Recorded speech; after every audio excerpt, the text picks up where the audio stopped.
नमस्कार, पोलपात में आपका स्वागत है और मैं हूँ प्रतिमा सिंह। आज हम फिर कुछ प्रश्नों की प्रैक्टिस करेंगे और इस डेली प्रैक्टिस सेट में आज हमने बहुत ही इम्पोर्टेंट क्वेश्चंस रखे हैं जो कि आपके एग्ज़ाम पॉइंट ऑफ व्यू से वेरी वेरी इंपॉर्टेंट हैं। तो लास्ट तक मेरे साथ बने रहिए और स्टडी को एंजॉय कीजिए। जो लोग नए जुड़े हैं उन्हें बताना चाहूँगी कि ये फुल कोर्स की सीरीज़ चल रही है पॉलिटिकल साइंस की, तो आप जो है चैनल को सब्सक्राइब करके फुल कोर्स यहाँ से अवेल कर सकते हैं। यहाँ पर कोर्स वीडियोस मैं अपलोड करती हूँ प्लस डेली प्रैक्टिस वीडियोस, उसके अलावा एनसीईआरटी की भी प्रैक्टिस वीडियोस मैं लाती रहती हूँ। तो आप चैनल को सब्सक्राइब करके बेल आइकॉन पर ऑल पर प्रेस कर लें ताकि मेरी सभी महत्वपूर्ण वीडियोज़ की नोटिफिकेशन आपको मिलती रहे। साथ में आप टेलीग्राम चैनल भी ज्वाइन कर सकते हैं और इन सभी प्लेलिस्ट और टेलीग्राम जो चैनल लिंक है डिस्क्रिप्शन बॉक्स में हमने लगा रखे हैं, वहाँ से आप जाकर के सारी चीज़ें अवेल कर सकते हैं। तो चलिए देखते हैं आज का पहला क्वेश्चन। पहला क्वेश्चन क्या कह रहा है कि भारतीय संविधान के निम्नांकित में से किस अनुच्छेद में धन विधेयक की विस्तृत परिभाषा दी गई है। विस्तृत परिभाषा की बात कर रहा है अनुच्छेद 109 में या अनुच्छेद 110 में या अनुच्छेद 111 में या अनुच्छेद 112 में। तो किस में पूछ रहा है कि विस्तृत परिभाषा दी गई है। तो देखिए हम इसको शुरू से ही देख लेते हैं। 109 में क्या दिया गया है कि धन विधेयकों के संबंध में विशेष प्रक्रिया, जो धन विधेयकों के संबंध में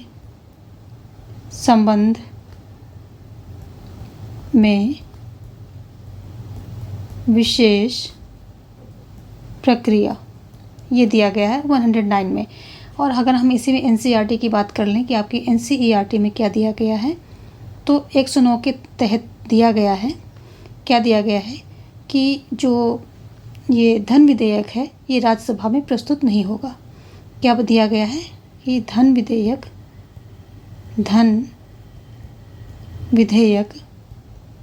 राज्यसभा में प्रस्तुत नहीं होगा। एनसीईआरटी आपके लिए बहुत इंपॉर्टेंट है, तो मैं उसके एनसीईआरटी के क्वेश्चन भी आपको बताती रहती हूँ। राज्यसभा में नहीं, मतलब वहाँ पर धन विधेयक जो है प्रस्तुत नहीं किया जाएगा, यानी कि वहाँ से शुरुआत नहीं होगी। प्रस्तुत कहाँ पर होगा? लोकसभा में होगा ये। और अनुच्छेद अगर हम 10 की बात करें तो अनुच्छेद 10 में क्या कहता है? धन विधेयक की परिभाषा दी गई है। धन विधेयक की जो है परिभाषा दी गई है किसमें? अनुच्छेद 110 में। 11 में अगर बात करें तो विधेयकों की अनुमति, इसकी बात करें तो ये विधेयकों की अनुमति संबंधी प्रावधान इसमें दिए गए हैं। और अगर हम 12 की बात करें तो 12 में वार्षिक वित्तीय वितरण के बारे में बताया गया है। क्या बताया गया है? वार्षिक वित्तीय वितरण, इसके बारे में जो है बताया गया है। तो यहाँ पर देखिए आपको आंसर मिल गया होगा कि जो अनुच्छेद बी है 110, इसके अंतर्गत क्या है? धन विधेयक की विस्तृत परिभाषा दी गई है। तो विस्तृत परिभाषा से आपका जो है ये ऑप्शन बी सही हो जाएगा। 110, अनुच्छेद 110 के अंतर्गत परिभाषा दी गई है। आगे देखेंगे हम अगला क्वेश्चन। सभी क्वेश्चन आपके बहुत ही इम्पोर्टेंट हैं और आप जो है लास्ट तक बने रहेंगे तो आपको काफ़ी कुछ यहाँ से सीखने को मिलेगा। अगला क्वेश्चन कह रहा है निम्न में से किस मुकदमे में भारत के सर्वोच्च न्यायालय ने संविधान की मूल संरचना सिद्धांत का बुनियादी ढांचा, जो मूल संरचना सिद्धांत उसको बुनियादी ढांचा भी कहते हैं, उसका प्रतिपादन किया? गोलकनाथ बनाम पंजाब राज्य में, सज्जन सिंह बनाम राजस्थान राज्य में, या केशवानंद भारती बनाम केरल राज्य में, या शंकरी प्रसाद बनाम भारत राज्य में। भारत संघ के शंकरी प्रसाद बनाम भारत संघ जो केस था उसमें किसने किया इन्होंने? तो ऑप्शन सी यहाँ पर सही हो जाएगा। हम इसमें सभी जो हैं केसेस को देखेंगे वन बाय वन। तो जो केशवानंद भारती बनाम केरल राज्यवाद था, इसमें जो है मूल अधिकारों पे पे चर्चा हो रही थी कि इसके जो हैं, जो संविधान में मूल अधिकार दिए गए हैं, इन मूल अधिकारों को संशोधित किया जा सकता है या नहीं किया जा सकता है। इन सब बातों पे काफ़ी जो है, क्योंकि वो जो संपत्ति का अधिकार है वो कॉन्फ्लिक्ट कर रहा था, वो यहाँ मूल अधिकारों में भी था और साथ में डीपीएसपी में यानी कि जो नीति निर्देशक तत्व थे उस पर भी था। और जैसे ही जज यानी कि सरकार कोई उस पर सामाजिक हित के उसमें कार्य कर रही थी, तो वो दोनों जो है नीति निर्देशक तत्व में दिए गए प्रावधान और मूल अधिकार में दिया गया संपत्ति का अधिकार, दोनों जो है टकरा रहे थे। तो इस पे जो है काफ़ी संसद के भी जो और न्यायपालिका में काफ़ी खींचातानी रही। तो इस वाद में इन्होंने जो ये 1973 में एक बेंच बैठती है, तो इसमें बताया कि जो मूल अधिकार समेत पूरे संविधान में जो है संशोधन संसद कर सकती है, क्योंकि संसद सर्वोच्च कानून निर्माता है। लेकिन क्या है, जो संविधान का मूल ढांचा है उससे कोई छेड़छाड़ नहीं कर सकती। ऐसा जो है ये संविधान निर्माता, ये जो बेंच बैठी थी न्यायाधीशों की, इस बेंच ने ऐसा निर्णय सुनाया। तो ऑप्शन सी यहाँ पर सही हो जाता है। और इसी केस को जो है मिनर्वा मिल्स में क्वेश्चन ये भी आता है कि इसी केस को जो केशवानंद में डिसीजन दिया गया था, इसको कब दोहराया गया। तो जो मिनर्वा मिल्स वाद होता है, इसमें इसी डिसीजन को दोहराया गया था। ये शायद 1980 में आया था।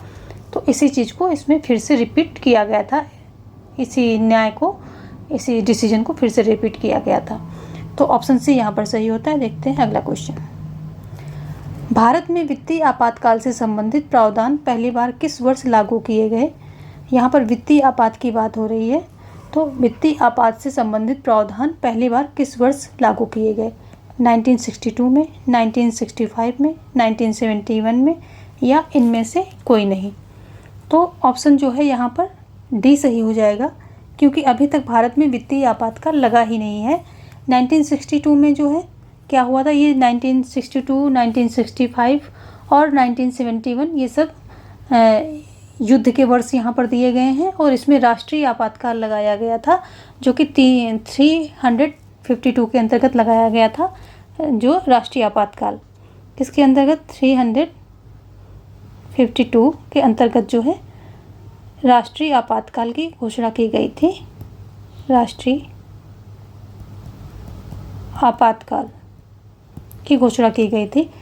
जो 1962 में चीन के साथ युद्ध हुआ था, 65 में पाकिस्तान के हुआ था, अगेन 71 में जो है पाकिस्तान के साथ हुआ था, जब बांग्लादेश की मुक्ति संघर्ष में भारत ने जो है साथ दिया था बांग्लादेश का उस समय। तो ये तीनों जो हैं पाकिस्तान और चीन के साथ युद्ध के समय है और राष्ट्रीय आपातकाल की इसमें घोषणा की गई थी। जबकि जो 356 है अनुच्छेद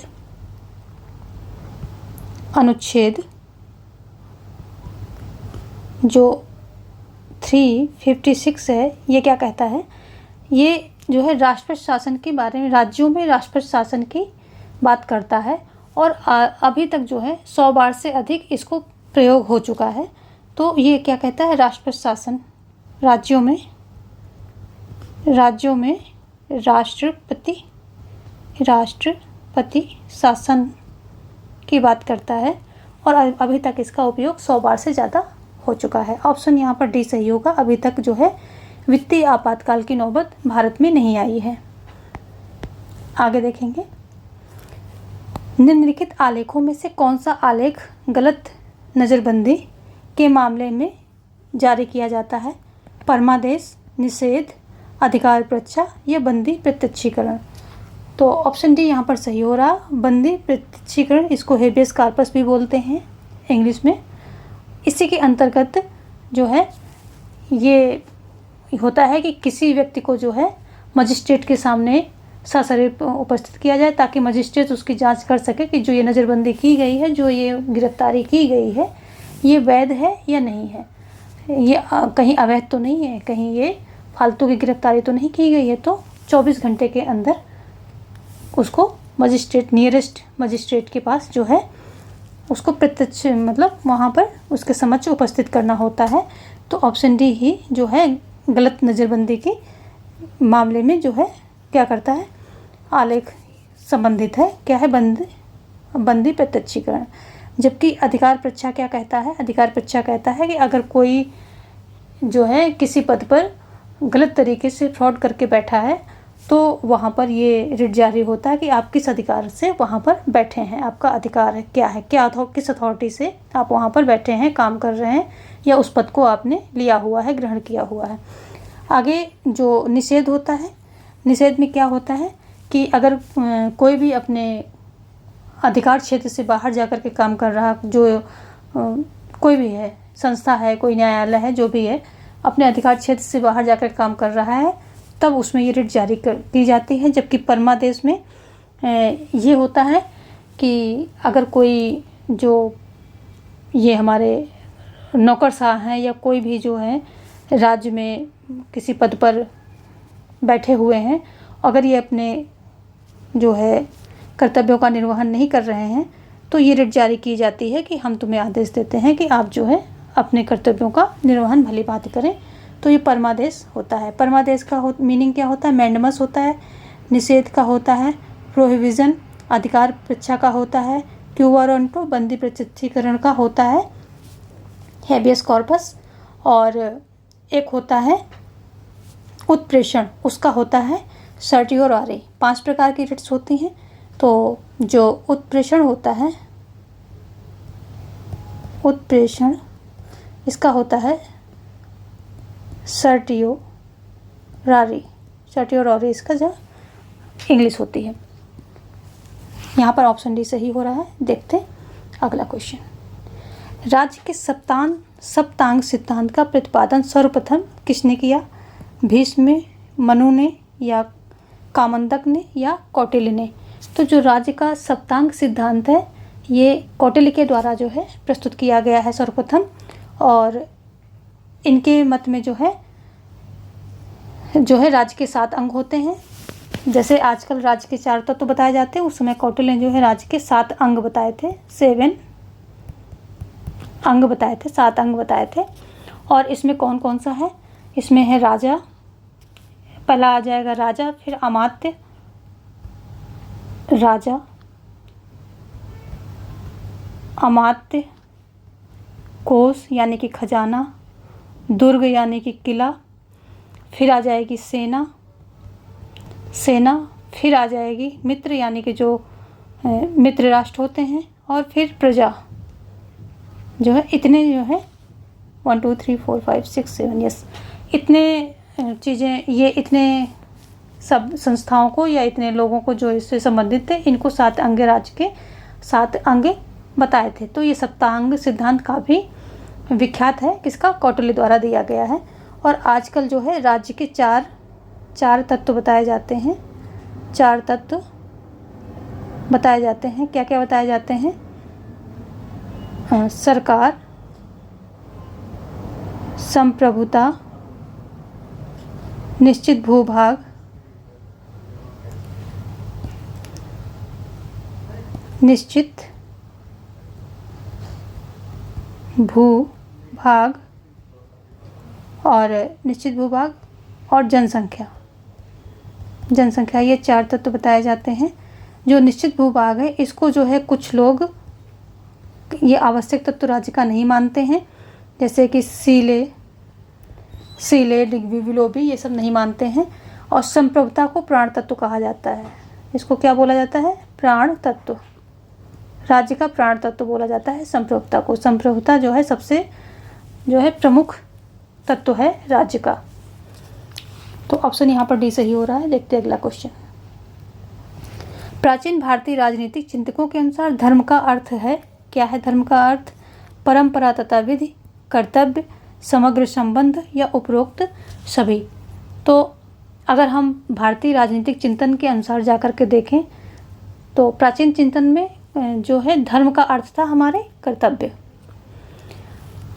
जो व्यक्ति होते थे, व्यक्ति के उसके समाज, परिवार और राष्ट्र के प्रति कर्तव्य होते हैं, और उन कर्तव्यों का ठीक से पालन करना ही जो है धर्म माना जाता था। भारतीय चिंतन में धर्म व्यवस्था बनाए रखने से संबंध है, अर्थात राजा का प्रजा के प्रति और प्रजा का राजा के प्रति कर्तव्य, पिता का पुत्र और पुत्र का पिता के प्रति कर्तव्य, इसी तरह व्यक्ति का जो है समाज के प्रति, राष्ट्र के प्रति कर्तव्य।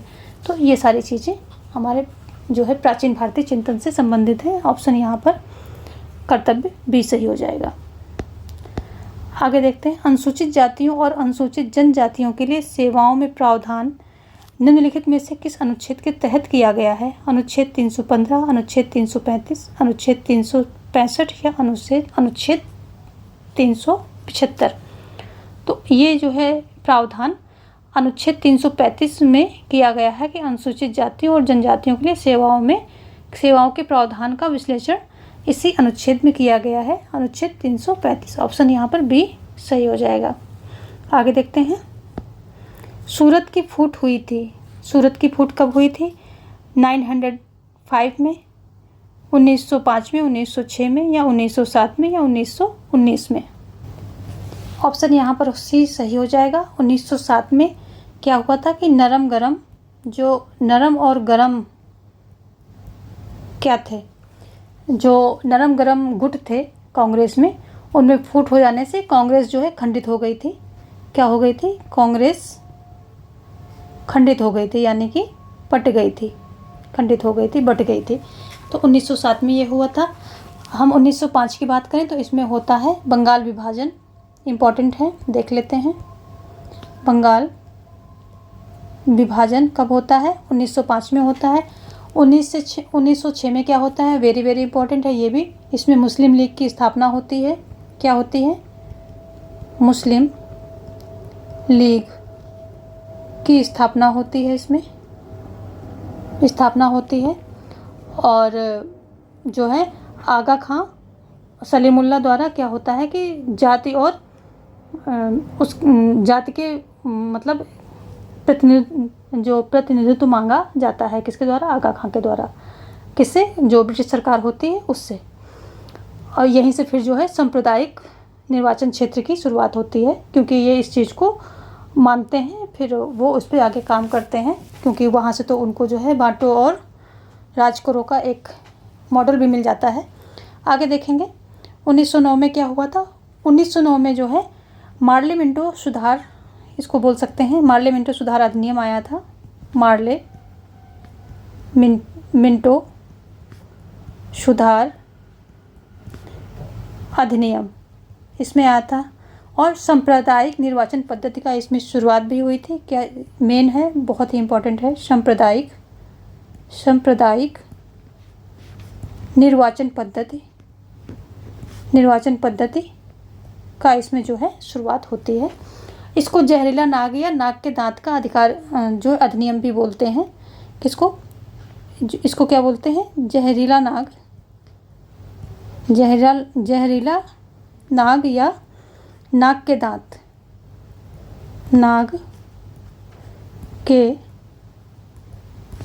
का अधिनियम भी बोला जाता है। क्यों बोला जाता है? क्योंकि मार्ले ने मिंटो से कहा हम नाग के दांत बो रहे हैं जिसका फल बड़ा ही भीषण होगा, और इसलिए इसको इन नामों से भी जाना जाता है। तो ये सारी बातें ये सारी बहुत ही इम्पोर्टेंट है सारी बातें, तो आप इसको नोट डाउन कर लेंगे। सब कुछ इम्पोर्टेंट है। मार्ले मिंटो सुधार अधिनियम, और इसको जो है 1909 का भारत परिषद अधिनियम भी कहते हैं और मार्ले मिंटो सुधार अधिनियम भी कहते हैं, क्योंकि मार्ले मिंटो उस समय के सचिव और वायसराय थे। तो उन्हीं के नाम पे ये नाम मार्ले मिंटो सुधार अधिनियम पड़ गया। ऑप्शन दिया, यस दे दिया है ऑप्शन। आगे देखते हैं अब हम, निम्न में से किसने भारत में स्थानीय सुशासन प्रारंभ किया था? किसने किया था? लॉर्ड माउंटबेटन ने, या लॉर्ड रिपन ने, या लॉर्ड कैनिंग ने, या लॉर्ड मैकाले ने? तो जो स्थानीय सुशासन की बात हो रही है, ये लॉर्ड रिपन महोदय ने स्टार्ट किया था। कब किया था? 1882 में किया था जो है स्थानीय सुशासन का प्रारंभ। और उस समय इनको लोकल गवर्नमेंट कहा जाता था, लोकल बोर्ड कहा जाता था। और ये आपकी एनसीईआरटी का क्वेश्चन है, एनसीईआरटी में भी इस चीज़ को दिया गया है।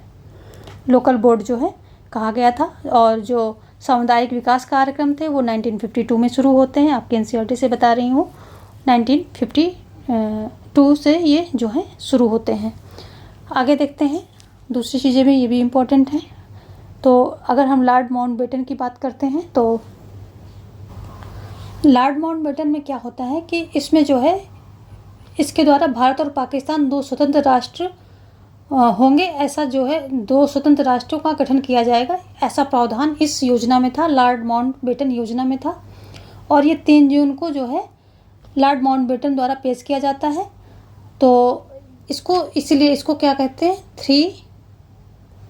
3 जून की योजना भी इसको बोला जाता है। 3 जून की योजना, 3 जून की योजना इसका दूसरा नाम है।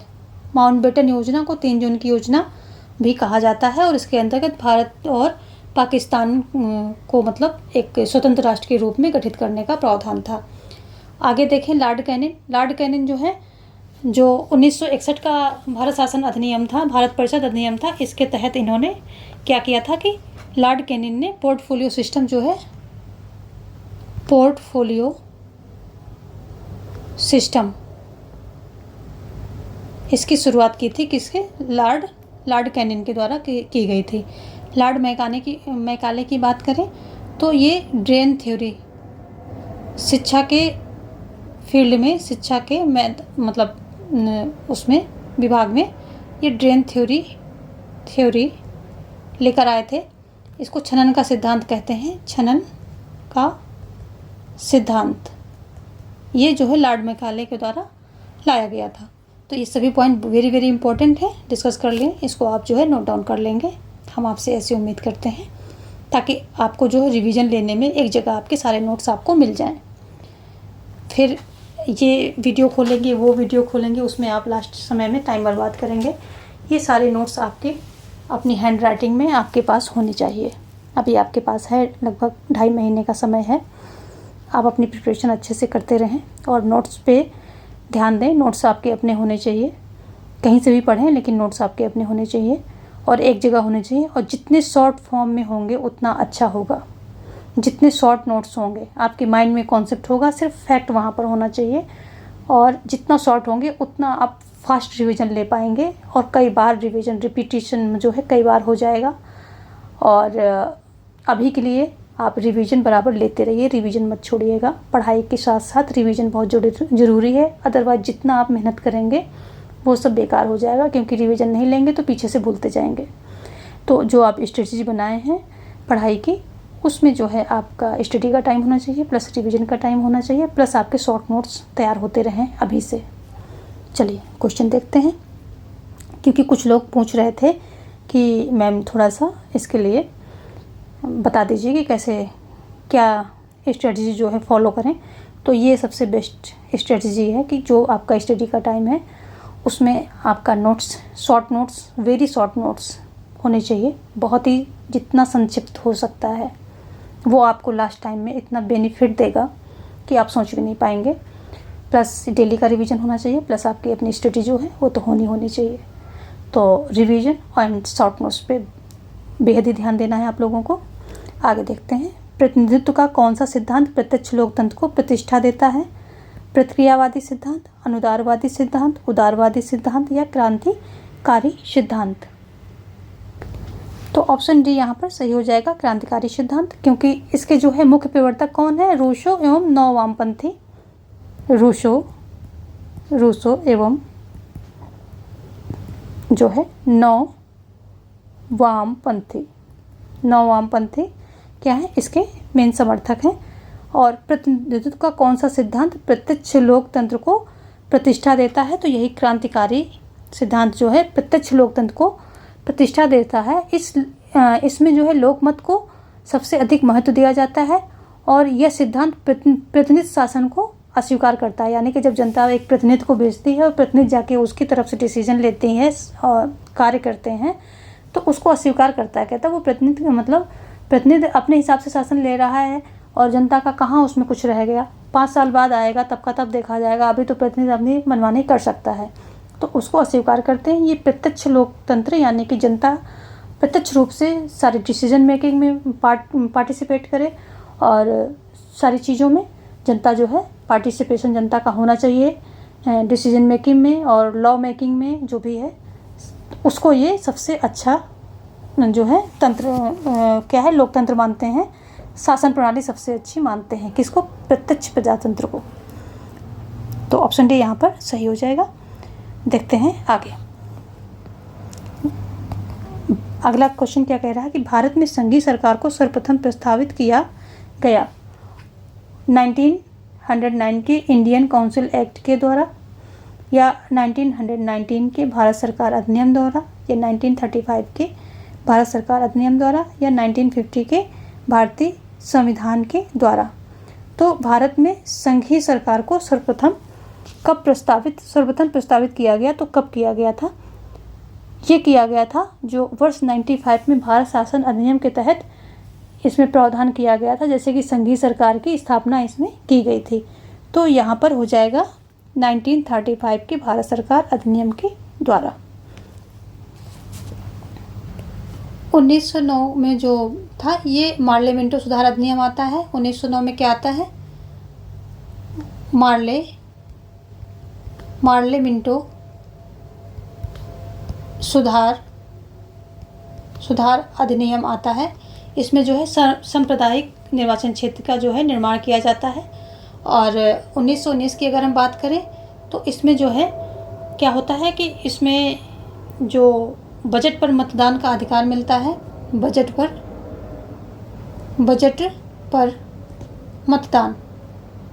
मतदान का अधिकार मिलता है किसे? भारतीयों को।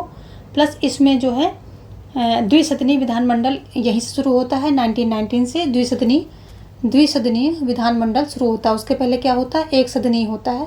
तो अगर क्वेश्चन में आता है द्विसदनीय कब से शुरू होता है, तो 1919 से शुरू होता है। और इसको मांटेग्यू चेम्सफोर्ड सुधार अधिनियम के नाम से भी जानते हैं। मांटेग्यू सचिव थे और चेम्सफोर्ड वायसराय थे उस समय। और आगे देख लेते हैं। और 26 जनवरी 1950 में हमारा संविधान पूरी तरह से लागू कर दिया गया था, तो ये आप सबको पता है। आगे देखते हैं। ऑप्शन यहाँ पर सी हो रहा है। आगे देखते हैं। निम्नलिखित में से कौन स्वराज पार्टी का संस्थापक अध्यक्ष था? ऑप्शन है CR दास, PR दास, या SN बनर्जी, या मोतीलाल नेहरू। कौन था आपको ऑप्शन में देना है। तो स्वराज पार्टी की जो है 1923 में जो है असहयोग आंदोलन जब वापस ले लिया जाता है, तो ये जो CR दास हैं इनके द्वारा जो है इस पार्टी की स्थापना की जाती है। इसमें अन्य सदस्य क्या होते हैं कि अन्य सदस्यों में मोतीलाल नेहरू, विट्ठल भाई पटेल, ये सब जो हैं अन्य सदस्यों में है। तो CR दास जो है यहाँ पर आपका ऑप्शन सही हो जाएगा। CR दास जो है स्वराज पार्टी के संस्थापक अध्यक्ष हैं। इन्होंने संस्थापक अध्यक्ष का मतलब इसकी स्थापना भी की और उसके अध्यक्ष भी बन गए, तो वो संस्थापक अध्यक्ष जो है कहलाता है। और इसके अलावा मोतीलाल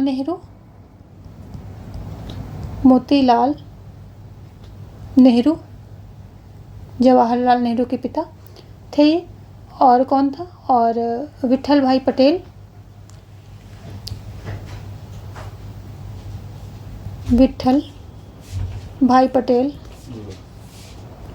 ये भी थे। यही सब जो है मेन उसके सदस्य थे।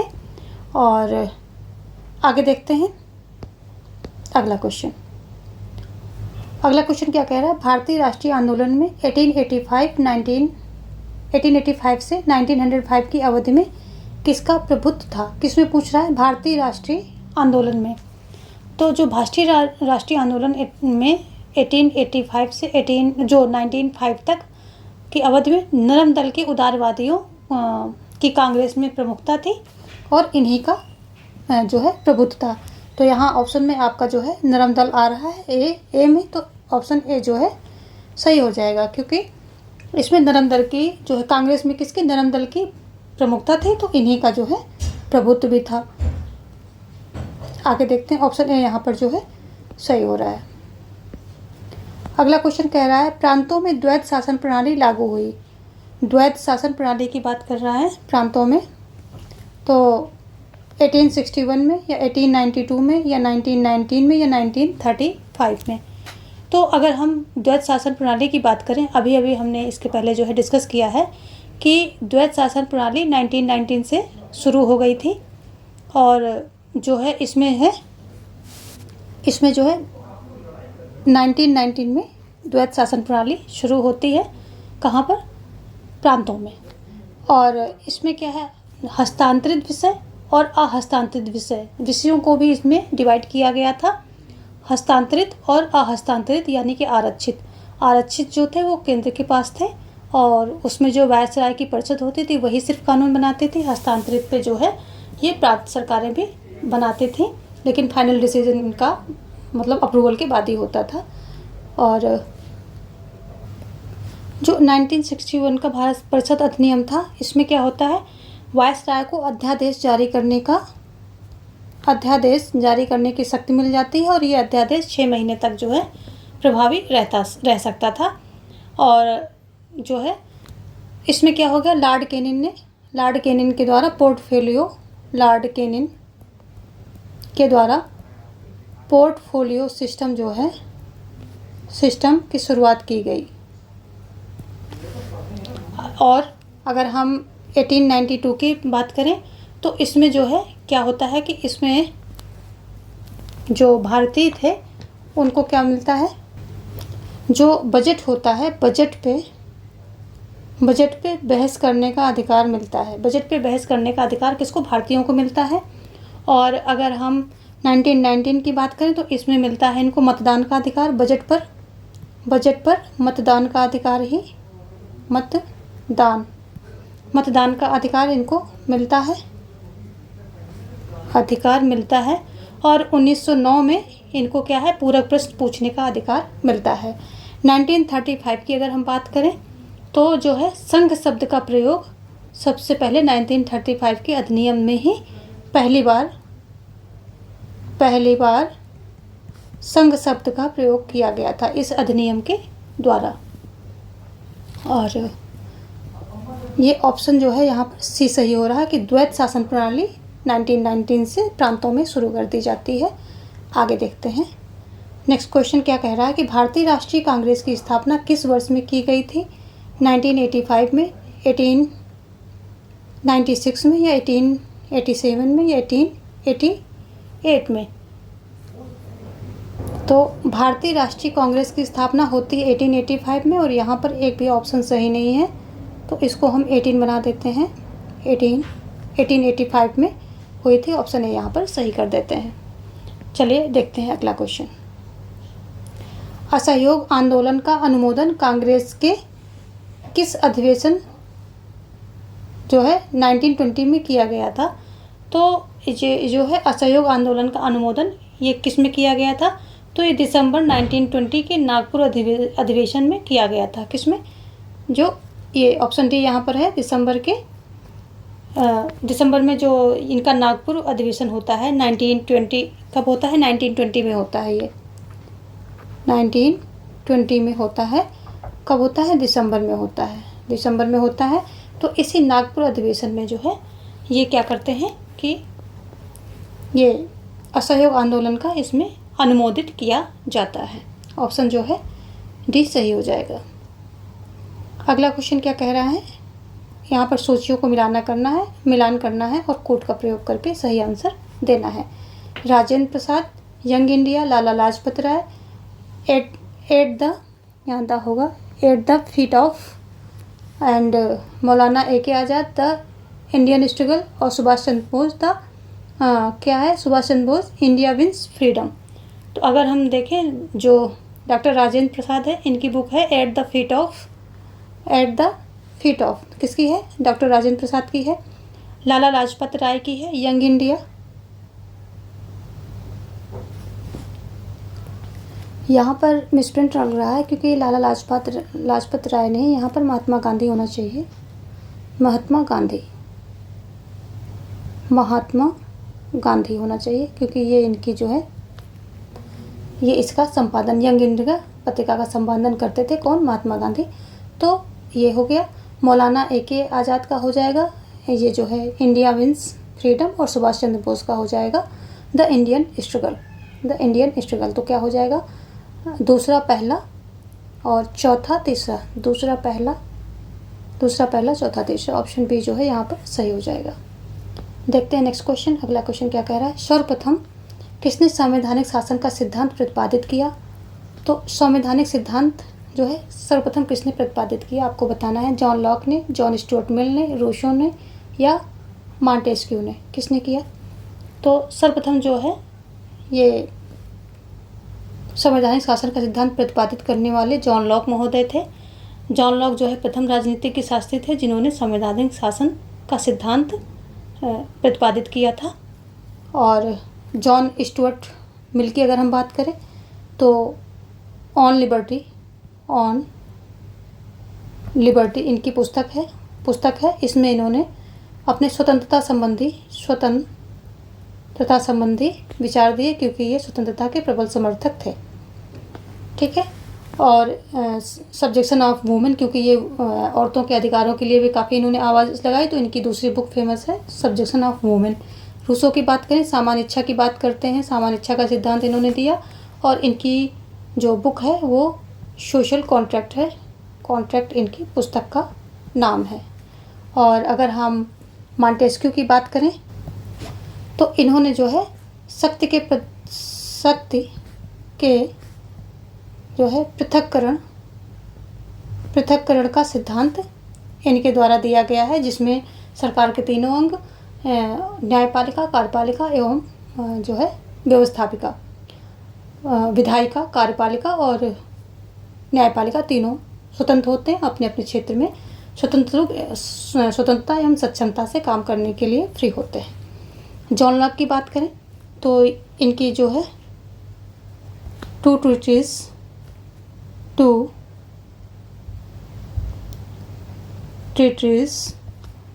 ऑन सिविल गवर्नमेंट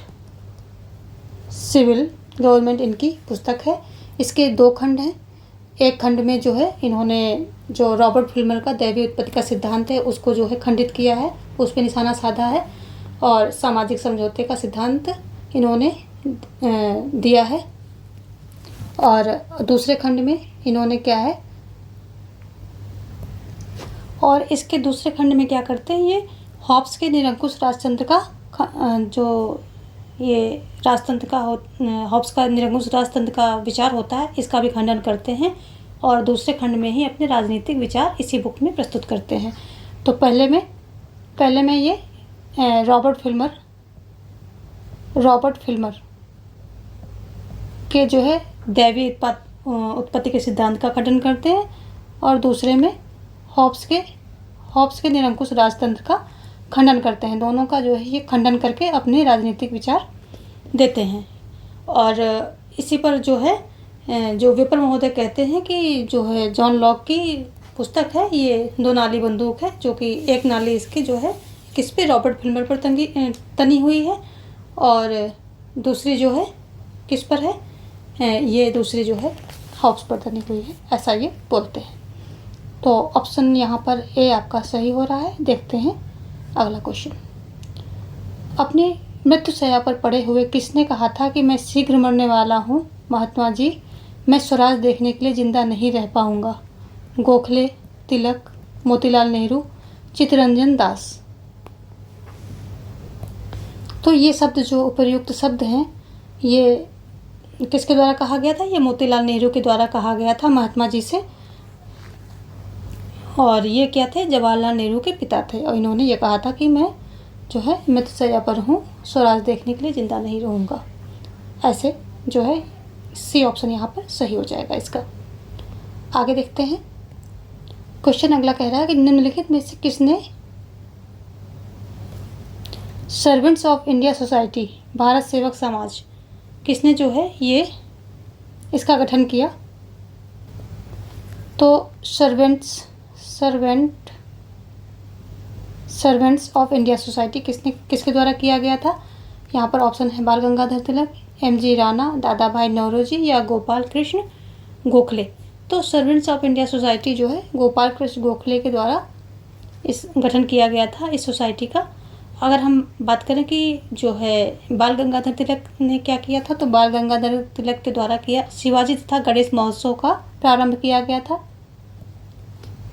शिवाजी तथा गणेश गणेश महोत्सव और एम.जी. राणा डे प्रार्थना समाज थे। जो एम.जी. राणा डे ने क्या किया था, इन्होंने प्रार्थना समाज का गठन किया था। प्रार्थना समाज का इन्होंने गठन किया था। और अगर हम दादा भाई नौरोजी की बात करें तो ईस्ट इंडिया एसोसिएशन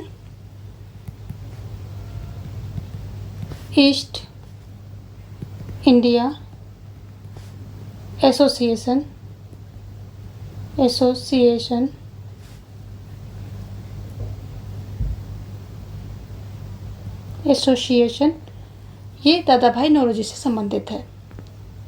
और servants of India society Gopal Krishna Gokhale, ये आपका सही ऑप्शन हो जाएगा। तो आज के लिए बस इतना ही। और आप रिदमिक रहें, यानी कि रिदम में रहें, विदाउट गैप पढ़ाई करते रहें। रिवीजन आपका पक्का होना चाहिए, शॉर्ट नोट्स आपकी पक्का बनने चाहिए, और एक स्टडी का जो है फिक्स स्टडी होनी चाहिए अकॉर्डिंग टू योर मूड। ये मत सोचो कि नहीं अभी ये सब्जेक्ट रह गया है। और अगर जिस सब्जेक्ट का आपका मूड हो रहा है, जिस टॉपिक पर आपका मूड हो रहा है, उसको पढ़िए। मूड के अकॉर्डिंग चलेंगे तो ज़्यादा अच्छे से लर्न करना आपके लिए आसान हो जाएगा। वीडियो यूजफुल लगी हो तो इसे लाइक शेयर सब्सक्राइब करना बिल्कुल ना भूलें। मिलते हैं कल कुछ और प्रश्नों के साथ। धन्यवाद।